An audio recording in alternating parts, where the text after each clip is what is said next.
Everybody messes up. Everybody makes mistakes. You know, no one's immune to that.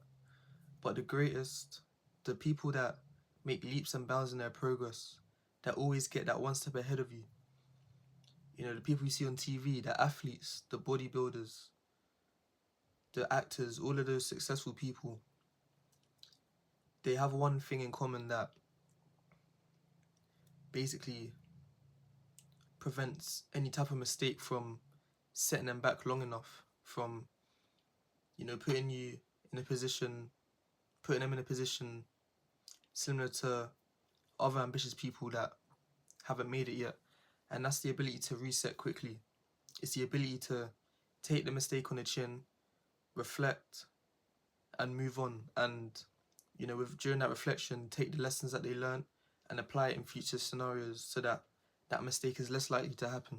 Something that they do is that they don't dwell on the past. They don't make the mistake and then allow that mistake to be used as an excuse to continue to stay within a loop of mistakes, to dig them a deeper hole that eventually they will have to get out of all by themselves.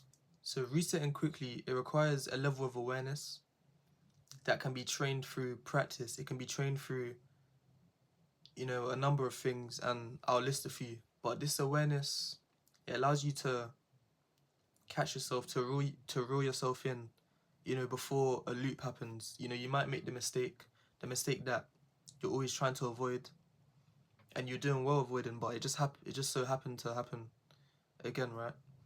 But you have this level of awareness that you've built up, you know, through countless factors. So when you make this mistake, you have that level of awareness to reel yourself back in, to catch yourself before entering a loop of just continuously repeating that mistake. You know, your brain telling yourself, we already made a mistake, why not carry it on? You know, we're in the flow, we're in the moment, let's just do it and then deal with all the repercussions later. But you have that level of awareness to talk yourself out of it, to pause and just evaluate the situation, understand what's about to happen, and you can pull yourself out of it. And that saves days, weeks of lost progress, of delayed progress, of just sitting still and not trying to bounce back, putting yourself in a worse situation that takes even longer to get out of, just to get back to the baseline and then build off of that. Instead of making a mistake, understanding it, getting straight back to it. You see how much area, how much space was just cut out, how much delay, how much time was cut out to unnecessary things if you just reflect and you move on. So trial and error. Sometimes, and a lot of the time, you have to learn about yourself. You have to learn who you are in the face of struggle. You know, who you are after a mistake has been made. And once you understand who you are, you're able to better identify the typical factors that appear within your environment moments before that mistake is made, and how you react after the mistake is made, and how you can tweak that reaction to prevent a binge of sorts from happening after that mistake, after the first mistake. And a very important point, a gem almost, that I believe to be true through my own experiences, is the importance of building a relationship with yourself outside of the intention of just trying to prevent future relapses, future mistakes. Just the importance of, in general, in life, building a relationship with yourself. You know, we all have an internal dialogue. We all have thoughts. Entertain those thoughts. Engage in conversation with yourself. It's not weird to talk to yourself. In fact, it's important. It's important when getting to know yourself, being uncomfortable with yourself. Because a lot of the times, all these phones and social media, all these distractions, it robs us of the awareness of how important it is to know how to sit with yourself in silence and not feel awkward or not feel overwhelmed by the thoughts you have, but instead to observe those thoughts and, you know, observe them and watch them go past. Choose how you respond or react to them.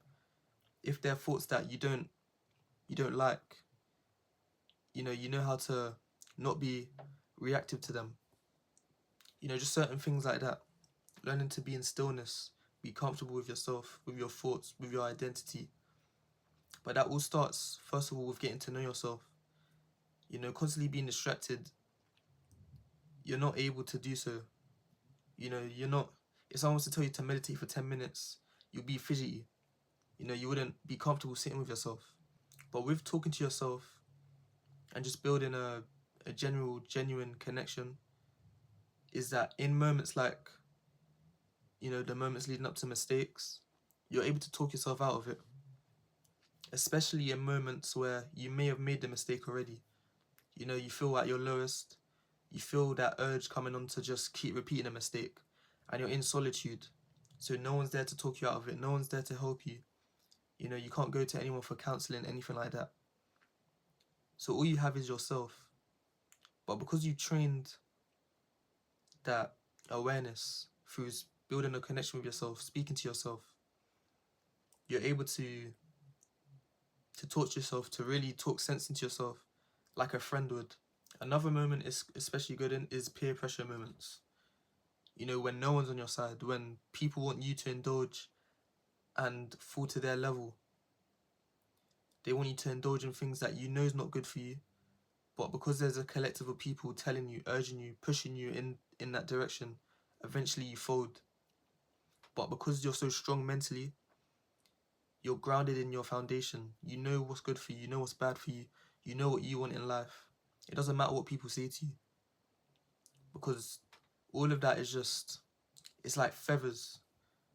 They're trying to hit you with excuses. You don't feel that. You're grounded mentally, spiritually, all of that. You know what you want. You stay true to yourself and you don't fold for it. And again, that's trained through sitting in silence. That's trained through getting to know yourself, journaling, understanding your emotions, understanding how you react to certain things, not other people. Understand you as an individual. And again, all of these things, it takes practice. It takes time. And sometimes, yes, you will have to go through that mistake time and time again. But don't beat yourself up about it just because you don't get it the first time. Understand that with each mistake, if you can leave with a lesson, if you can leave with something that you can apply to future moments that, reduces the likelihood of you repeating that mistake again, that's a win. Because remember, an L is not a loss, it's a lesson. And lessons are always there for your future self. And just remember, everyone makes mistakes. You're not the only one. So don't beat yourself up about that. But also remember, there's a difference between the people who make it and the people that don't. And it's that when you make the mistake, it's about what you do afterwards.